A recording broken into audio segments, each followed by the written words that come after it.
काल चक्कर के निवारण का उपाय। पार्वती जी शिव जी से बोली कि हे नाथ, आपने काल चक्कर का वर्णन तो कर दिया, अब इस काल चक्कर से बचने का भी कोई उपाय बताइए। बोली शंकर भगवान की जय। शिव जी ने बताया कि हे देवी, मैं तुम्हें प्राणियों के हित के लिए काल चक्कर से बचने का उपाय बताता हूं। जब पंचभूतों पृथ्वी, जल, वायु, आकाश और तेज का संयोग होता है, तभी इस भौतिक शरीर की उत्पत्ति होती है। ये शरीर बनता है क्या क्या? इसमें पृथ्वी है। पृथ्वी कहाँ है? त्वचा, मिट्टी। और जल कहाँ है? रक्त होता है ना, रक्त, वो जल है। और वायु, वायु कहाँ है? जो श्वास लेते हैं, वायु से ही तो चलता है। अगर वायु ना हो तो कोई मृत्यु। फिर है आकाश। अब आकाश कहाँ है शरीर में? जो जिस शक्ति से हम बोलते हैं वो आकाश ही है हमारे शरीर के अंदर। और फिर है तेज। तेज कहाँ है? एक ओरा होता है इंग्लिश में ना, ओरा बोलते हैं। जैसे कि हमें ना कोई डॉगी, बिल्ली इत्यादि जो है ना, उनको सूंघने की शक्ति होती है, और वो जो है अपने मालिक को दूर से ही पहचान लेगा, उसके पास दौड़ के जाएगा। कोई भी पशु है पहचान लेते हैं, बेटा पहचान लेता अपनी माँ को, कितना ही घूंघट कर ले, लेकिन चेहरा ढक ले, लेकिन बच्चा अपनी माँ को पहचान लेता है। 100 स्त्रियों में भी अपनी माँ को पहचान लेता है। और आपने देखा होगा कि हमारे देवताओं के पीछे जो चक्कर होता है ना, टीवी में देखा होगा, जो चक्कर बना रखा, सभी के पीछे चक्कर है, देखो, ये हमारा शरीर का ओरा होता है, इसे तेज बोलते हैं। जो मस्तिष्क पे तेज होता है, कहते हैं ना किसी किसी का चेहरे पे, माथे पे तेज होता है, तो वो तेज यही होता है। जब पंचभूतों पृथ्वी, जल, वायु, आकाश और तेज का संयोग होता है, तभी इस भौतिक शरीर की उत्पत्ति होती है। इन पंचभूतों में आकाश व्यापक रूप से है, उसमें सभी वस्तुएं लीन हो जाती हैं। पार्वती जी बोली कि हे प्राणनाथ, उस घोर कराल रूप काल को तो आपने भस्म कर डाला, उसके बाद उसके द्वारा आपकी स्तुति करने पर प्रसन्न हुए, तब वह आपकी प्रकृति में शिथिल है। अब वह काल किस तरह मारा जा सकता है? उसको जीतने का कोई तो उपाय बताइए। शिव जी बोले कि हे प्राणेश्वरी, आपको यह तो ज्ञात ही है कि यह शरीर पंचभौतिक पदार्थों से निर्मित है। उन्हीं पंचभूतों में इसका विलय हो जाता है। मिट्टी में मिट्टी मिल गई, पानी में पानी, जल में वो, वायु में वायु, आकाश में आकाश, तेज में तेज, परमात्मा में मिल जाता है। जो काल है ना, पहले काल था, काल को तो शंकर भगवान ने भस्म कर दिया, वही कालों के महाकाल बन गए। लेकिन फिर ये मृत्यु कैसे आती है? तो हर एक चीज जो है वो उस अपनी उसमें विलय हो जाती, मिल जाती है। वायु से तेज, तेज से जल और जल से यह पृथ्वी, जल के 4, तेज के 3, वायु के 2, आकाश का एक ही गुण है। गुण तो केवल शुभ, स्पर्श, रूप, रस, गंध, ये 5 ही हैं। गुण कौन कौन से हैं? शब्द, स्पर्श, रस और गंध। सूंघते हैं ना, ये गुण ही तो हमारे में, जो कि हम सूंघ सकते हैं। रस यानी कि स्वाद चख सकते हैं जिह्वा से। इंद्रिय, 5 इंद्रिय के अगले अपने 5 गुण होते हैं। स्पर्श करेंगे, स्पर्श से पता चल जाता है।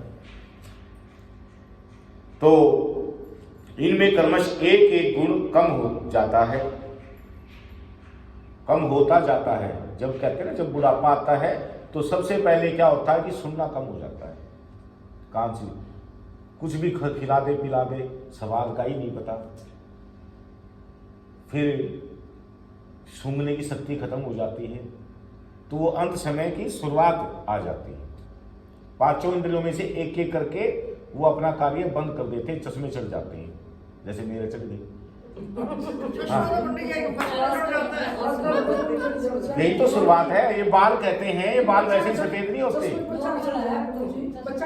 ये कलयुग है, ये कलयुग है। ये बाल भी कहते हैं, देखो पहले कहाँ होते थे बाल?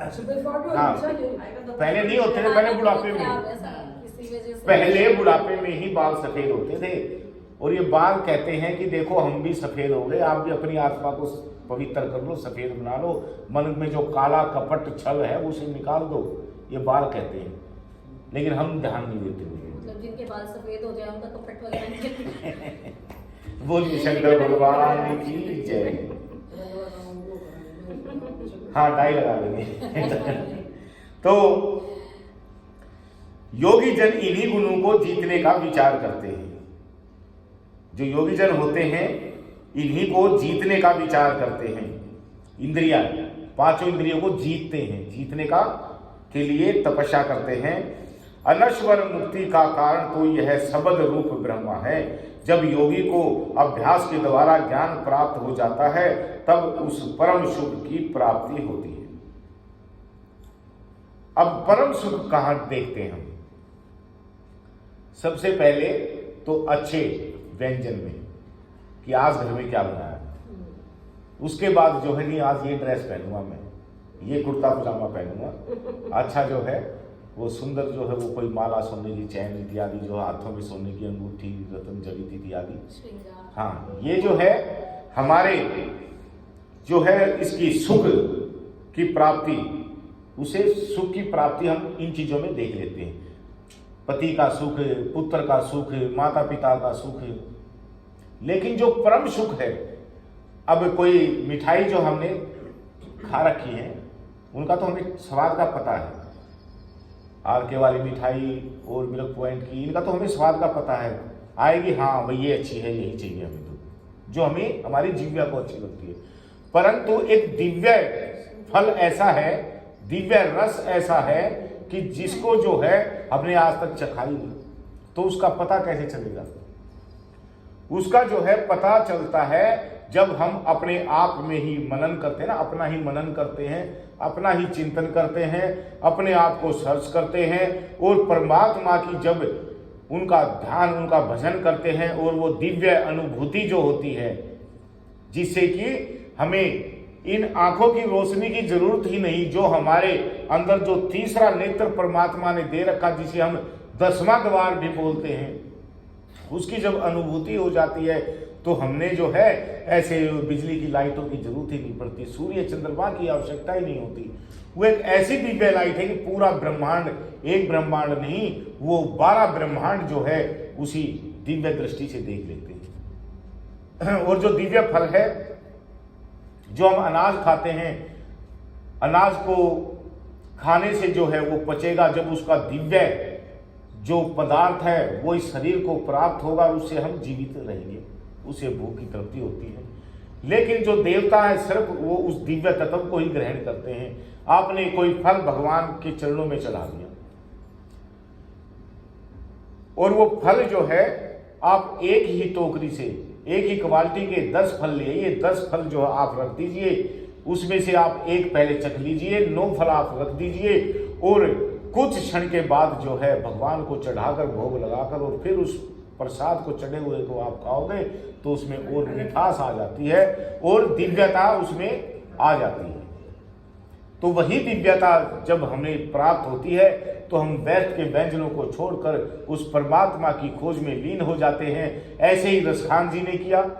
जब रसखान जी ने जो है श्री कृष्ण भगवान की अनुभूति हुई, उनको जो है बाल रूप में दर्शन दिए, तो वो पाकिस्तान गए ही नहीं, वो यहीं छोड़ के, वो मुसलमान थे लेकिन रसखान उन्हीं काव्य बन गए, वो भक्त बन गए और यहीं मथुरा वृंदावन में घूमते रहे।